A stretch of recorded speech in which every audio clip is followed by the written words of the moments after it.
हमारे साथ बीजेपी सांसद अनिल बलूनी, उनसे हम बात करते हैं। सर, जिस तरह से देखे संसद का जो सत्र था, सर कैसे देखते हैं इस सत्र को? सर आप देखिए, आज संसद का सत्र जो अनिश्चितकाल के लिए स्थगित हुआ है, और जब ये सत्र शुरुआत हुई थी तब भी हमने आप सब लोगों से भी बात की थी और विपक्ष से भी बात की थी कि भाई ये सत्र को उपयोगी बनाना है।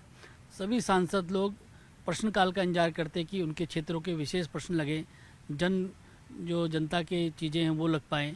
इसी प्रकार 0 ओवर चले जिसमें वो अपने लोकसभा के महत्वपूर्ण मुद्दों को उठा सके।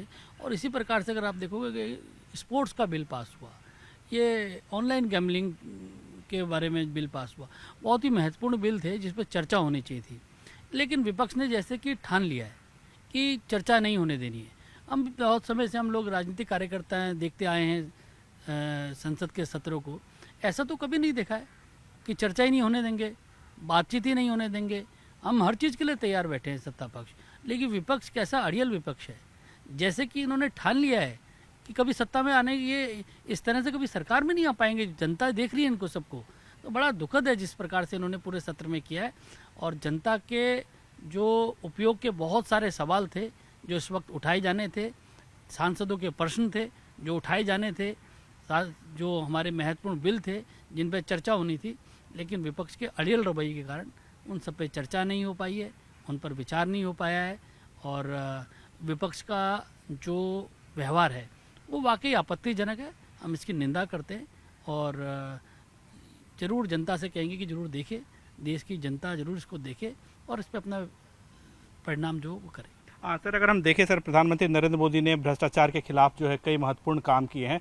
कल हमने देखा कि जब गृह मंत्री अमित शाह भ्रष्टाचार को लेकर के एक बिल पेश कर रहे थे तो उसे फाड़ने की कोशिश की गई, धक्का मुक्की जैसी स्थिति आ गई। देखिए, पूरी देश की जनता, मैंने कहा, जैसे देख रही है। आप बताइए कि क्या जेल में रहकर कोई व्यक्ति सरकार चला सकता है? क्या मुख्यमंत्री और मंत्री जेल में रह के अपने पद पे रहने चाहिए? अगर हम और सरकार इस प्रकार का बिल लाती है कि जो व्यक्ति जेल के अंदर है वो सरकार ना चला सके, उसको इस्तीफा देना पड़े, तो क्या ये गलत है? क्या विपक्ष ये चाहता है कि जेल में रह के सरकारें चलें? किस प्रकार का विपक्ष है? पूरी देश इस मामले में हमारे साथ है और पूरा देश इसको देख भी रहा है।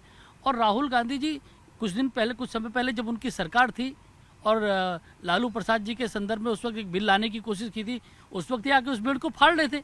उस वक्त कह रहे थे कैसे ऐसा हो सकता है, और आज 180 डिग्री बदल गए। तो इनकी राजनीति झूठ की राजनीति है, दोहरेपन की राजनीति है। और मैंने जैसे कहा कि लोकशाही में जनता तय करती है और ज़रूर जनता तय करेगी कि किस प्रकार का व्यवहार ये राहुल गांधी जी और उनके नेतृत्व जो इंडी गठबंधन है वह कर रहा है। सर, आखिरी सवाल जानना चाहूँगा कि हमने आपसे बात की थी जब सत्र शुरू हो रहा था, तब भी हमने आपसे बात की थी। आपने कहा था कि एक मौका होता है यहाँ पे प्रधानमंत्री से जनता की बात में रखने का, गृह मंत्री के पास जनता की बात रखने का। हमने देखा कि सदन के दौरान जो है, सत्र के दौरान आपने प्रधानमंत्री के साथ मुलाकात की, उत्तराखंड निवासियों की बात रखी, गृह मंत्री के साथ आपने मुलाकात की, उत्तराखंड वासियों की बात की। कैसे इसको देखते हैं सर? देखिए, मैंने कहा कि इस वक्त संसद के सत्र के समय पे पूरी सरकार संसद भवन के अंदर होती है और सभी सांसदों को मौका होता है उनसे इंटरेक्ट करने का। और विपक्ष के पास तो सरकार से मौका होता है कि सरकार से सवाल करे, लेकिन विपक्ष इसमें इंटरेस्टेड नहीं है। सरकार से सवाल पूछने में इंटरेस्टेड नहीं है, केवल हंगामा खड़ा करना इनका मकसद है। और हमने, क्योंकि संसद इन्होंने पूरे टाइम चलने नहीं दिए, लेकिन संसद के बाहर भी हम लोग माननीय प्रधानमंत्री जी से मिले, उत्तराखंड के संदर्भ में बात की, माननीय गृह मंत्री जी से मिले, उनसे उत्तराखंड के कल्याण की बात की। हम खेल मंत्री जी से मिले, उनसे उत्तराखंड के लिए बहुत सारी तैयारी हम लोगों ने की है। हम पीयूष गोयल जी से इस बार सारे लोग मिले, सांसद मिलके। इस बार हमने उत्तराखंड के सभी सांसद मिलके हम तमाम मंत्री गणों से मिले हैं और उत्तराखंड के बारे में कुछ रोड मैप तैयार कर रहे हैं जिससे कि आगे उस पर काम कर सकें। ठीक है, बहुत धन्यवाद। कैमरा पर्सन प्रकाश गुप्ता के साथ विनीत कुमार, न्यूज़ 18 दिल्ली।